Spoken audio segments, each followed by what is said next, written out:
Belgium, December 1944. The snow fell without mercy, covering everything: trees, roads, wrecks. The Ardennes had become a graveyard of steel. Somewhere outside Bastogne, a Sherman tank sat silent in a frozen ditch.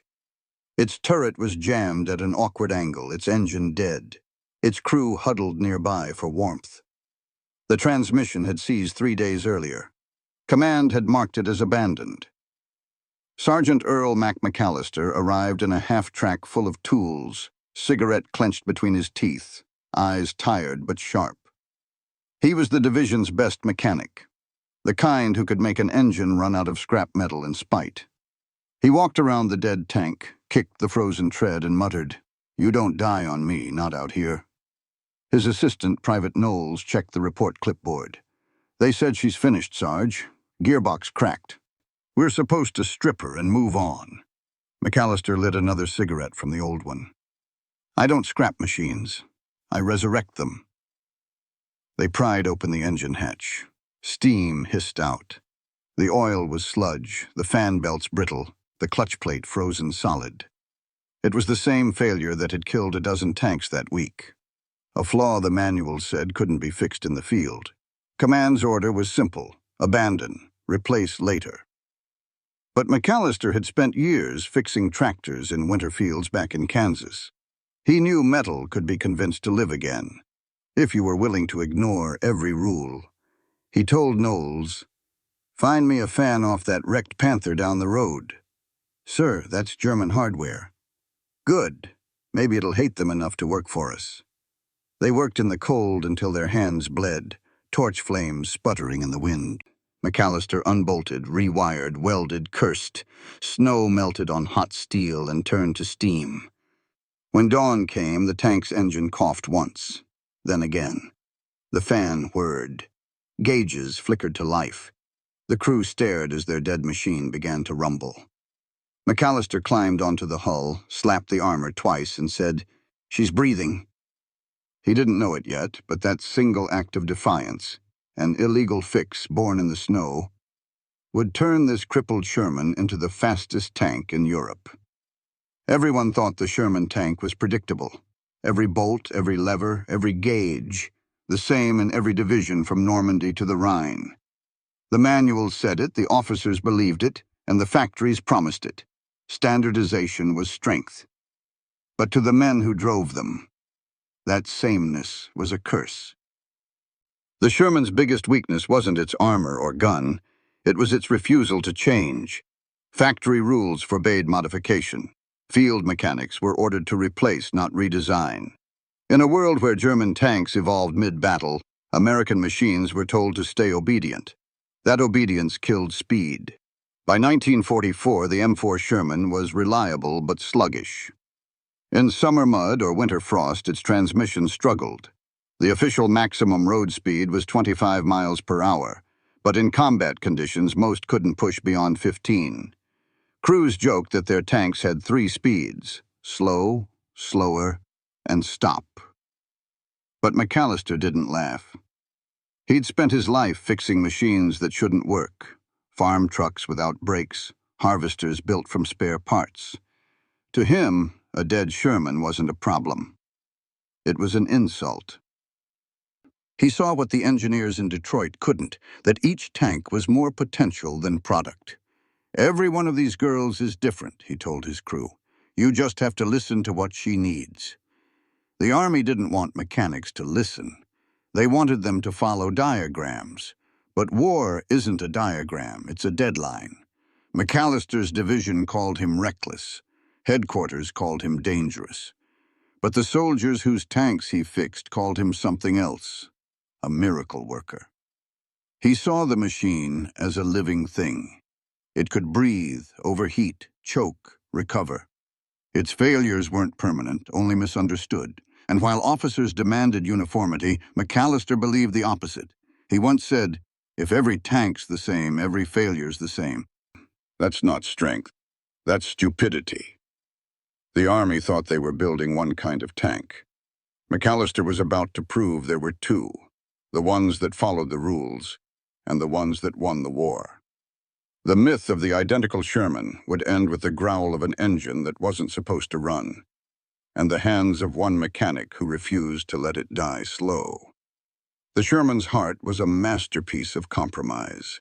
A Ford GAA V8, 500 horsepower, born from aircraft design, strong enough to move 30 tons of steel, but fragile when it came to temperature and torque.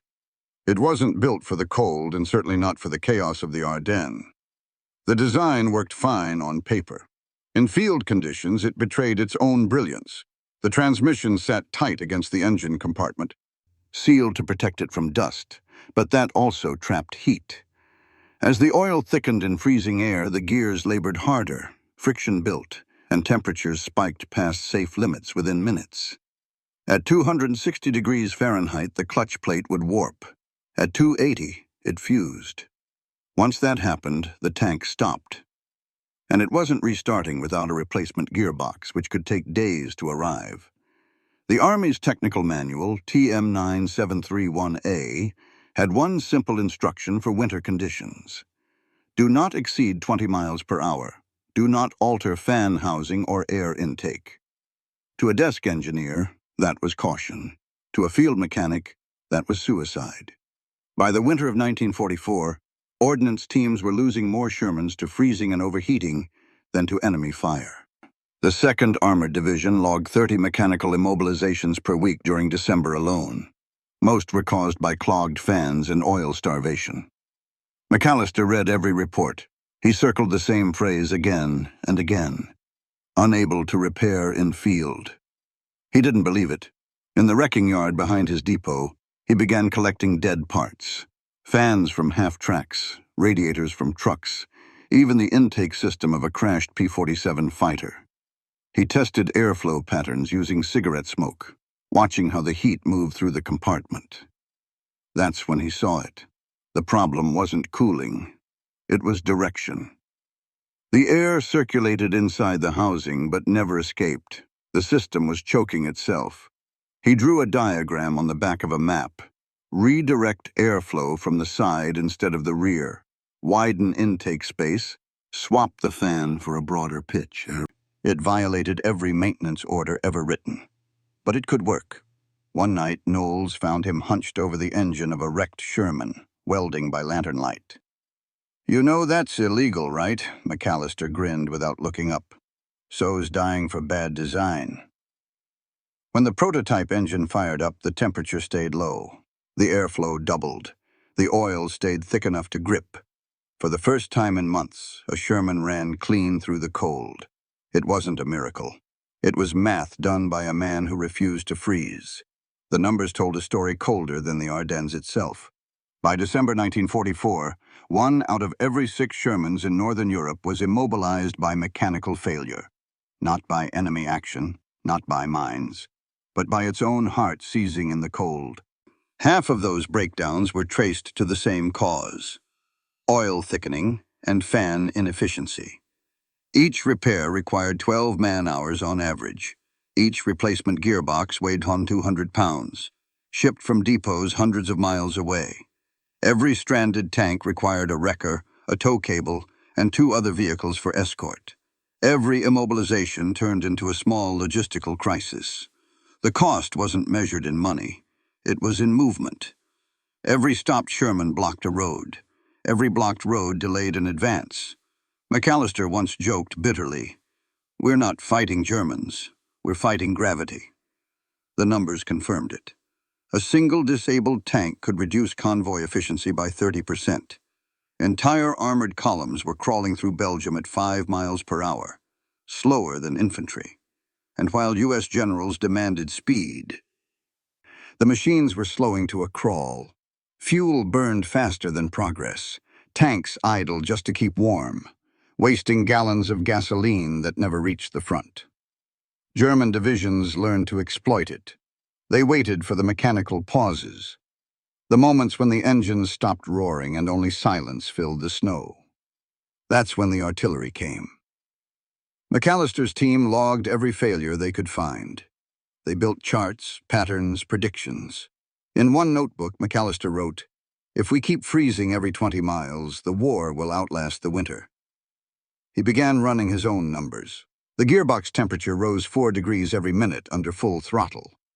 The fan reduced heat by only half that rate. It wasn't physics. It was slow suicide. He sketched an equation in grease on the tank's armor plate. Heat. Airflow equals death. Airflow. Heat equals motion. To the army, it was scribbles. To him, it was prophecy. He calculated that if the cooling flow could increase by even 25%, the tank could maintain top speed indefinitely, 30 to 35 miles per hour on firm ground. That was faster than any tank in Europe, German or Allied. It wasn't impossible. It was forbidden. So when McAllister decided to act, it wasn't out of arrogance. It was simple arithmetic. Every hour lost to regulation meant another frozen crew, another dead machine, another battle fought at half the speed it should have been. If the army couldn't fix it, he would. And if that meant breaking the rules, then the rules were the real problem. The snow had stopped falling, but the cold was still brutal. The air bit at bare metal, turning every wrench into ice. Inside a ruined barn near Namur, Sergeant Earl McAllister and his crew worked in silence under a canvas tarp to hide the light from German patrols. The Sherman sat gutted, its transmission pulled open, hoses hanging like veins. Around it, piles of scavenged parts, a P-47 radiator, a Jeep's oil filter, a Panther cooling fan. Private Knowles stood by, shaking his head. "Sir, this looks like a junkyard threw up." McAllister smirked. "Good. Junk runs better when it's scared." He welded until sparks lit the dark. They rewired oil lines, widened the intake vents, and bolted the captured German fan into a new housing he'd cut himself with a hacksaw. Every part came from something that wasn't supposed to fit, but McAllister didn't care what the manuals said. When he finished, the engine compartment looked like a Frankenstein of American grit and German engineering.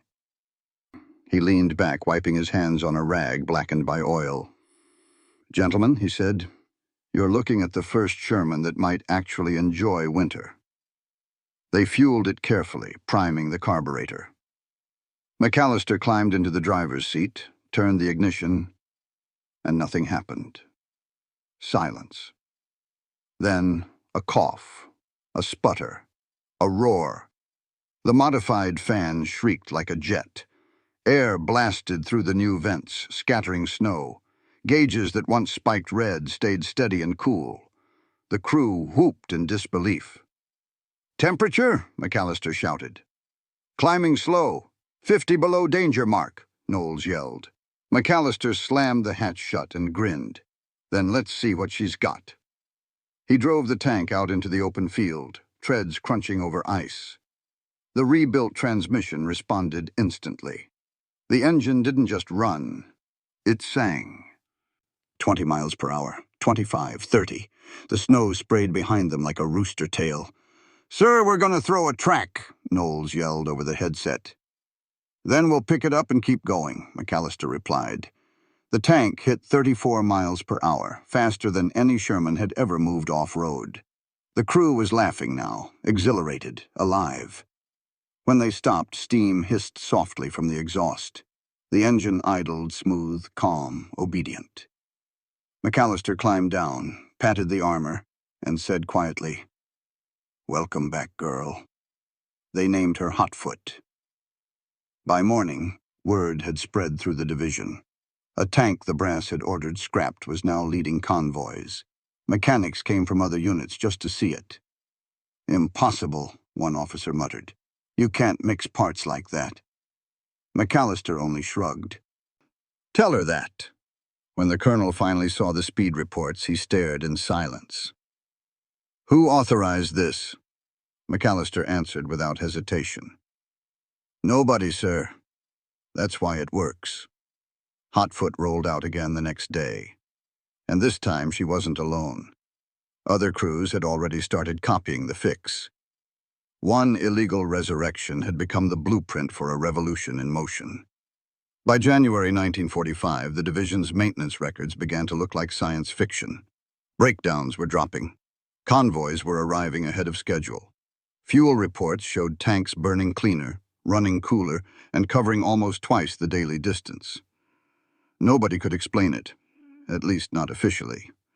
Headquarters assumed it was luck, but in the workshops, every mechanic knew the truth.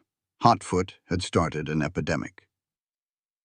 McAllister's fix spread like wildfire. Crews scavenged fan blades from wrecked panzers, cut extra vents into their hulls, and rerouted exhausts with fuel drums. Some even welded on aircraft parts from shot-down fighters. There were no blueprints, just whispers, measurements, and rumor. The McAllister mod, as soldiers called it, traveled faster than the paperwork meant to stop it. Within a month, over 500 Shermans across 3 armored divisions had adopted some version of his illegal design. Officially, it didn't exist. Unofficially, it was changing the pace of war. The numbers told the truth before the officers did. Average mechanical downtime dropped by 47%. Transmission failures were cut nearly in half.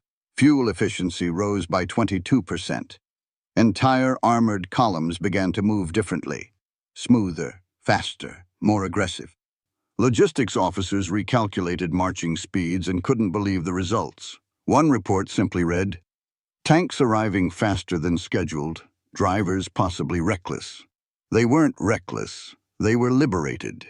McAllister's invention didn't just make machines faster, it made men bolder. They stopped fearing breakdowns. They started chasing the fight.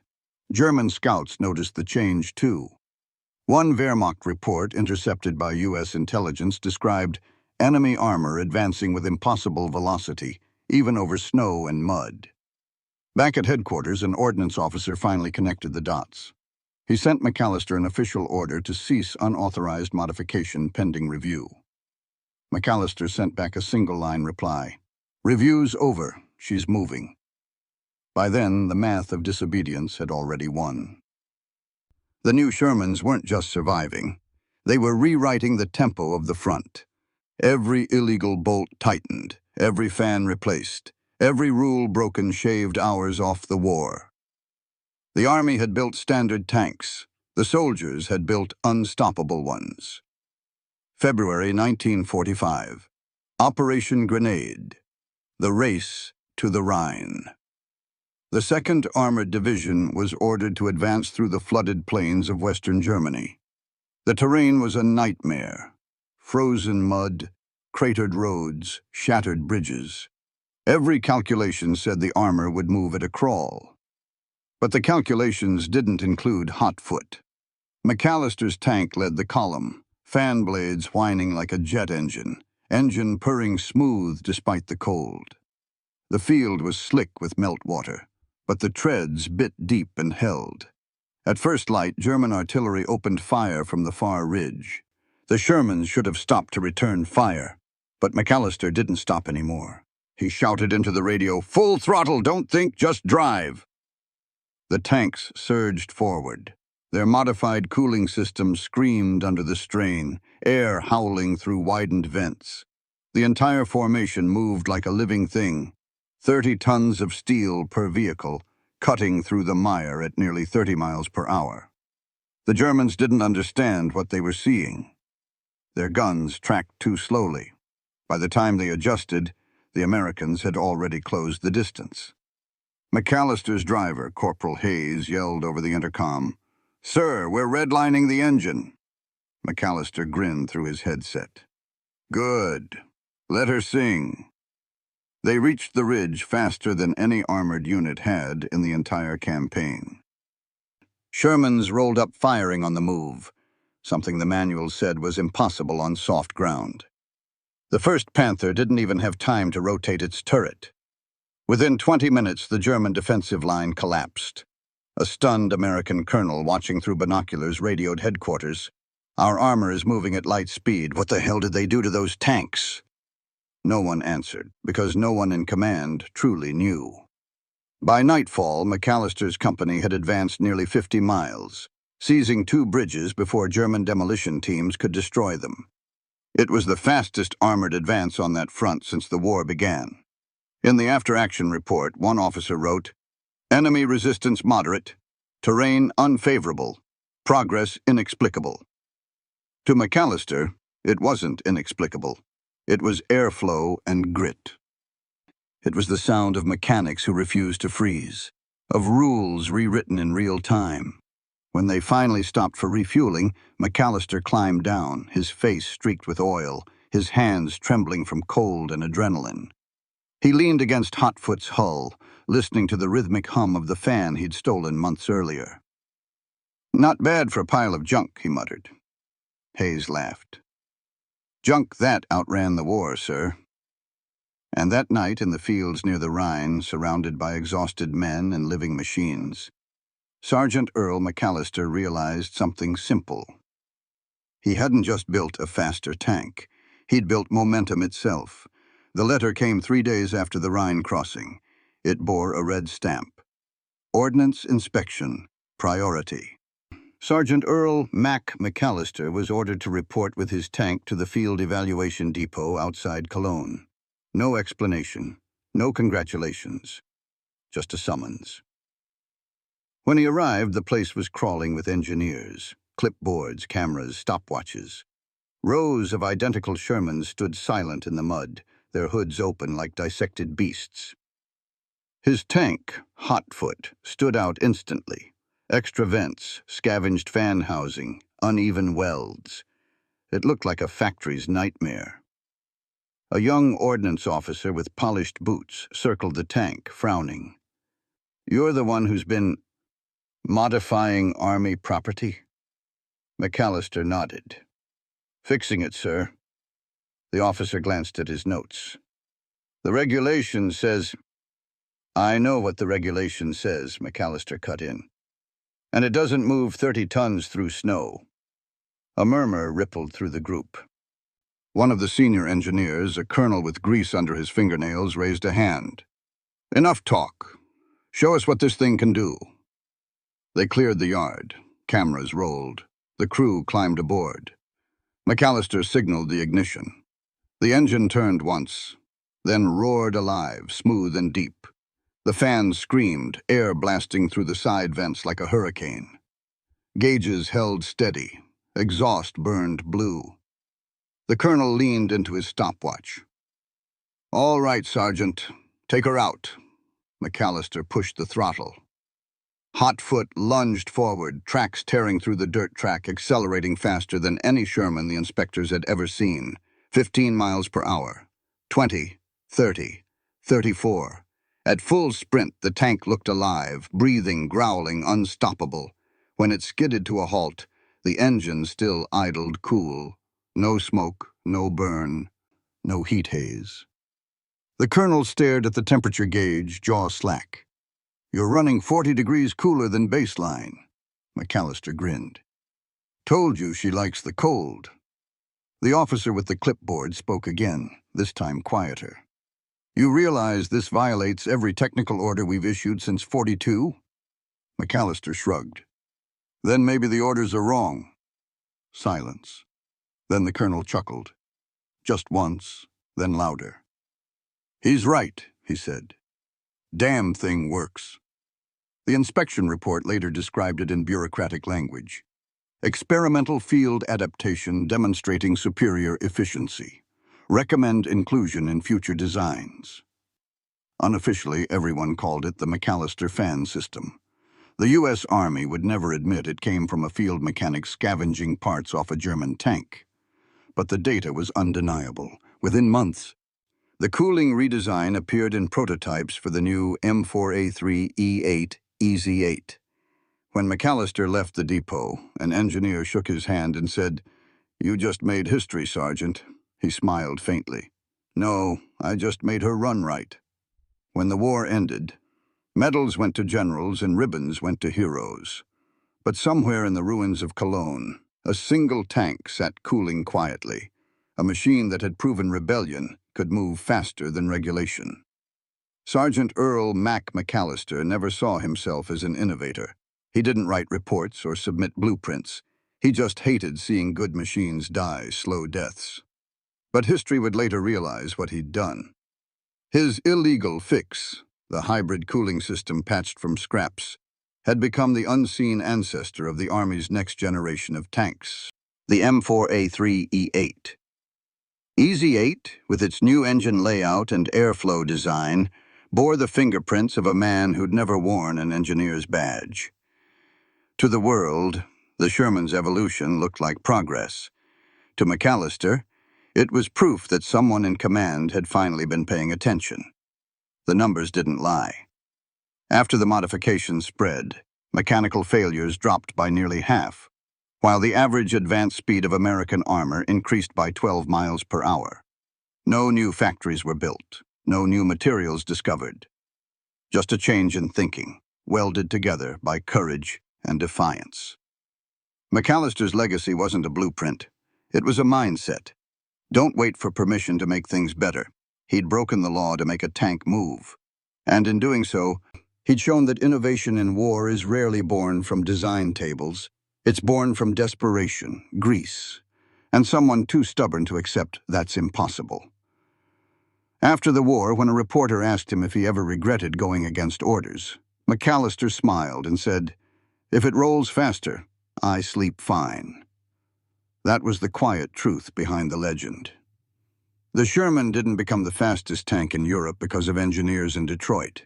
It became one because a single mechanic in a frozen barn decided rules were slower than survival. Sometimes victory isn't authorized. It's improvised. When the engines finally went silent and Europe exhaled, the war had left behind more than ruins. It had left lessons. Earl McAllister went home without ceremony, his name buried in after-action reports and unofficial memos. He never spoke at parades, never told his story. But in every Sherman that still moved long after it should have stopped, a piece of his defiance lived on. He had proved a simple truth. Sometimes the fastest route to victory isn't written in manuals. It's welded in barns. The Army would call it innovation. McAllister called it common sense. And in the frozen chaos of the Ardennes, that common sense outran the enemy. The crippled tank he refused to abandon became a legend, not because of what it destroyed, but because it moved.